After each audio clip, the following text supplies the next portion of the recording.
Madam. हे भगवान्, पुन्टीले म त उहाँले पढाएको पढ्दिनँ भनिन् भने त बर्बाद हुन्छ। के सोचिराखी होलिन्? होइन, पहिला पनि दुईजनाको भेटघाट भएको थियो कि क्या हो? एकअर्कालाई हेरेर छक्कै पर्नु भयो त। हजुर हजुर, म चिन्छु उहाँलाई। तिमी पनि चिन्छौ भुन्टी? चिन्छु म्याडम। उहाँले पढाउँदा तिमीलाई कुनै समस्या हुँदैन नि? हुँदैन। के का समस्या हुनु म्याडम, समस्या हुने ठाउँै छैन। मैले हजुरसँग जुन सरको बारेमा कुरा गरेको थिएँ नि, ल्याउन पाए हुन्थ्यो भने त उहाँ नै हो। हजुरलाई मैले जुन सरको बारेमा कुरा गरिरहेको थिएँ उहाँलाई नै बोलाउनु भएछ हजुरले त। ओहो, झनै राम्रो भयो नि। ल सर, भुन्टीको सानैदेखि पढ्ने इच्छा थियो। विभिन्न कारणले गर्दा उनले पढ्न पाइनन्। पढ्नलाई उमेरले छेक्दैन। यिनलाई राम्रोसँग पढाएर यिनको इच्छा पुरा गरिदिने मेरो चाहना छ। राम्रोसँग पढाइदिनुहोस् है सर। भइहाल्छ नि हजुर, आजैबाट सुरु गरौँ त। हुन्छ हुन्छ। तर म्याडम, तपाईँले त बेलुका बेलुका हेरी पढ्ने पुऱ्याउनु भएको थियो। मैले अहिलेदेखि पढ्न थाल्यो भने त काम के हारी भ्याउनु? कपडा पनि भिजाइ हुँ, टोयलेटहरू पनि सफा पर्ने हो। काम त कति हो कति हो। सबै म गर्छु के नेपी, तिमी कामको चिन्तै नगर न। म मेरो काम पनि सकाउँछु, तिम्रो काम पनि टाकटुक सकाउँछु। तिमी भनेको त अब मैले कसरी चाहिँ राम्रो पढ्ने होला, कसरी चाहिँ प्रगति गरेर देखाउने होला भन्ने बारेमा सोच के। ल माथितिर अलि अब शान्त ठाउँमा बसेर पढ्न सुरु गरे हुन्छ। अब माथि भन्दा यी टेबल छ, यी पढ्दा सजिलो होला। त्यो पनि हस् हस्।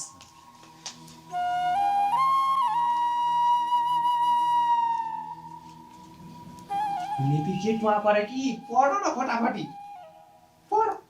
कति भइसक्यो नपढा, काँडा सुरानी क्या नि अलमल भइल। उहाँ सर चाहिँ अलमल परिसक्नु भयो, तिमीले गर्दा गएर पढ न। भुन्टी, तिम्रो किताब त्यो र्याकमा छ, हेर त। झिक त। हस्। ल जाऊ, झिक। म्याडम, हजुर त भगवान् ईश्वरै हुनुहुन्छ। हजुर जस्तो मान्छे त यो संसारमा कोही पनि छैन होला। एउटा काम गर्ने मान्छेलाई आफ्नो छोराछोरीलाई जस्तो माया दिएर, यतिका सुविधा दिएर कसैले राख्न सक्दैन म्याडम। यो गुण हामी कहिल्यै बिर्सिने छैनौँ। मेरी बहिनीको पढाइ राम्रो होस्। म के काम गर्नुपर्छ तलदेखि माथिसम्म 1 सेकेन्ड पनि नबसी काम गर्छु म्याडम। हजुरलाई धेरै धेरै धन्यवाद सबै कुराको लागि। म चाहिँ काममा गइहालेँ है म्याडम। ल जाऊ जाऊ जाऊ टोकाले जाऊ। भुन्टी, हजुर। राम्रोसँग पढ है। त्यही त नेपी, ल एकदम राम्रोसँग पढ्ने है त। ल मेरो चाहिँ माथि नै काम छ अहिले। ल है त, ल है ल है ल। लगाएको देखेर तपाईँहरू कस्तो हुनुहुन्छ भनेर धेरैजनालाई थाहा भइसक्यो। धेरै दुःख पाएर, खानै नपाएर यति काम गरेको भए पनि केही फरक पर्दैन थियो। तर सबै थोक हुँदाहुँदै आफ्नै घर बनाउनलाई मैले यसरी बाल्लो बोकिराख्नु परेको छ। परेन त। अब तैँले नबोकेर अब कसले बोक्छ त? अब पछि यो घरमा बस्ने भनेको तैँ होस् क्यारे।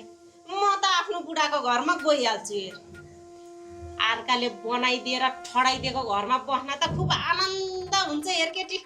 तर आफैले दुःख मेहनत गरेर बनाएको घरमा बस्दाको आनन्द भनेको छुट्टै हुन्छ। हो, त्यही आनन्द तँलाई पछि आओस् भनेर नै अहिले यसै काम लगाएको, बुझिनस्? अब तैँले काम गर्दाखेरि एउटा खेतालालाई दिने पैसा पनि घट्यो, जोगियो। त्यो पैसा जोगिनु भनेको कसको जोगिएको? मेरो जोगिया हो, तिरै जोगिएको होइन। त्यही भएर चुप्प लाएर खुरखुर काम गर। In the red corner, 300 kilos of pure terror. In the other, well, he's also got... चुप्प लाएर खुरखुर काम गर। तिमीहरूको दिन रात यस्तै बेला।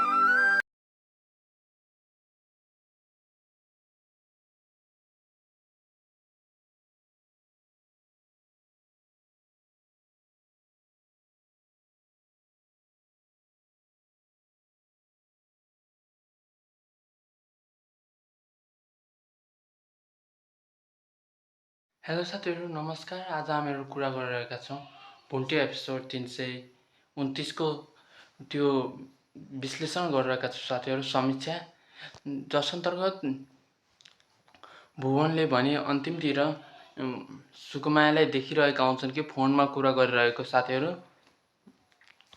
त्यहाँनिर भने बहुत खतरनाक ट्विस्ट हुनसक्छ साथीहरू। अब हामीहरू कुरा गरौँ अगाडिबाट। अब भुन्टी र भद्रको त्यो मिलन साथीहरू, त्यो भुन्टीकी मालिकनीले अर्थात् भुन्टीकी साउनीले बोलाएकी थिइन् कि एउटा शिक्षकका लागि उनले खबर गरेकी थिइन्। उहाँ शिक्षक अरू कोही नभएर भद्र नै रहेछन् साथीहरू। अनि टोकले भद्रलाई ल्याउन गएका हुन्छन्। अनि भद्रलाई लिएर उनी धेरै नै खुसी भएर गएका हुन्छन् कि मैले भुन्टीलाई पढाउन पाउने भन्ने उनमा धेरै नै खुसी रहेको छ साथीहरू। त्यो खुसी हामीमा पनि रहेको छ जस्तो मलाई लागिरहेको छ साथीहरू। तपाईँहरू पनि धेरै खुसी हुनुहुन्छ र म पनि धेरै खुसी छु साथीहरू। अन्तमा अब भुन्टी एपिसोड त्यो 329 भने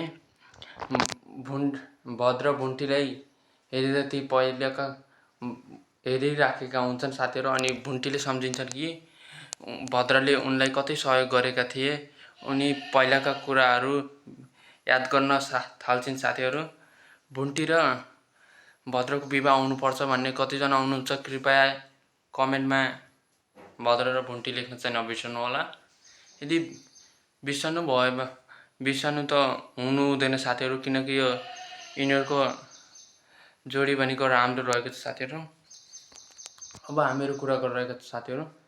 त्यसपछि भने उनीहरू अनि टोकले पनि भन्छन् कि म्याडम मैले जुन सरको कुरा गर्दै थिएँ उहाँ नै हुनुहुन्छ ऊ सर भनेर उनीहरू धेरै खुसी हुन्छन्। अनि त्यसपछि भने उता भुन्टीले भनेकी हुन्छन् कि मेरो त यति धेरै काम रहेको छ, कसरी काम सकेर पढ्ने होला भनेर भन्छन्। अनि टोकले भन्छन् तिमी पढ मात्रै नै काम गर्नेको जिम्मा त मेरो छ, सबै काम मै नै गर्छ, तिमी पढेर ठुलो मान्छे बन्नुपर्छ भनेर। त्यो टोकलेको कुरा सुन्दा मलाई यस्तो खुसी लाग्यो साथीहरू। आफू नपढे पनि आफ्नो बहिनीका लागि त्यति धेरै गर्ने दाइले त भन्नुपर्छ साथीहरू। तपाईँ के भन्न सक्नुहुन्छ प्लिज कमेन्टमा गएर भन्नु होला साथीहरू। अनि टोकलीले त्यस्तो अनि टोकलीले सोचेका हुन्छन् कि साथीहरू भुन्टी र भद्रको मिलन बनाउनको लागि भए पनि हामीले केही कुराहरू गर्नुपर्छ। भुन्टी र भद्रलाई सँगै बसाएर उनीहरूको माया प्रीति अगाडि बढाउनुपर्छ भन्ने जस्तो टोकलीको भनाइरहेको छ साथीहरू। त्यसैले टोकलीले त्यो काम आफू गर्छु भन्ने जिम्मा लिएका हुन् साथीहरू। अनि उता टोकलीले भनेका हुन्छन् कि म्याडम तपाईँ त कति महान मान्छे हुनुहुन्छ, तपाईँले आफ्नो घरमा काम गर्ने मेरी बहिनी भुन्टीलाई यसरी सेवा सुविधा र यस्तो माया गर्नुहुन्छ कि अब म के भन्नु, तपाईँ त हाम्रो लागि भगवान् नै हुनुभयो भनेर भन्छन् साथीहरू। उता बालकुमारी र भीमलाई भने सुकुमायाले परेशान नै गरेकी छन् साथीहरू। अब हामीहरू त्यो कुरा छोडेर हामीहरू लागौँ अब त्यहाँतर्फ साथीहरू। त्यो के तर्फ हो त्यो भूमिकाको साथीहरू। भूमिका भने आफ्नो घरको कामहरू लेबरी गर्दै रहेकी हुन्छन् साथीहरू। भूमिकाको त्यस्तो आफ्नो घर बनाउने काममा लाग्नु भनेको त्यो कसको फाइदा हो तपाईँ आफै भन्नुहोस् साथीहरू। भूमिकाकी अमाजु अर्थात् दिदीले भनेकी हुन्छन् कि यो घरमा त बस्ने, म आफ्नो बुढाको घरमा गइतानी, तँलाई भविष्यमा सजिलो होला, रुपियाँ खर्च हुँदैन, भविष्यमा त्यो रुपियाँ काम लाग्छ भनेर तँलाई यो भनेको आफूले बनाएको घरमा बस्नुको आनन्द छुट्टै नै हुन्छ भनेर सम्झाउन थाल्छन् साथीहरू। उता भूमिका भने मान्दैनन् साथीहरू। जे भए पनि उनीहरूले त्यो म्यानेज गरिरहेका छन्, भूमिकालाई राम्रो बनाउने कार्यक्रममा लागिरहेका छन् साथीहरू। अनि अन्तिमतिर भने साथीहरू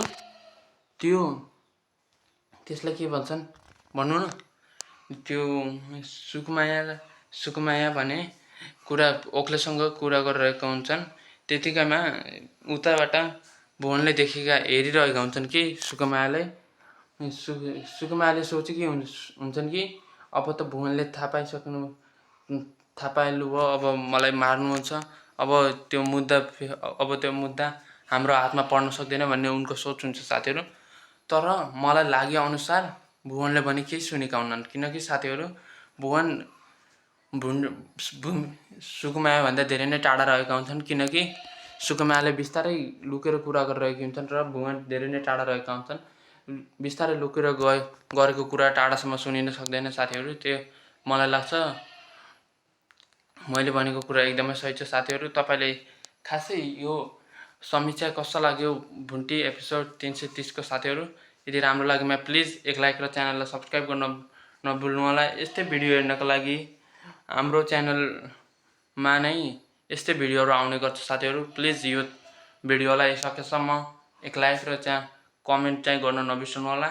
अब भेट्नेछौँ हामी अरू नै दिनमा साथीहरू। बाई।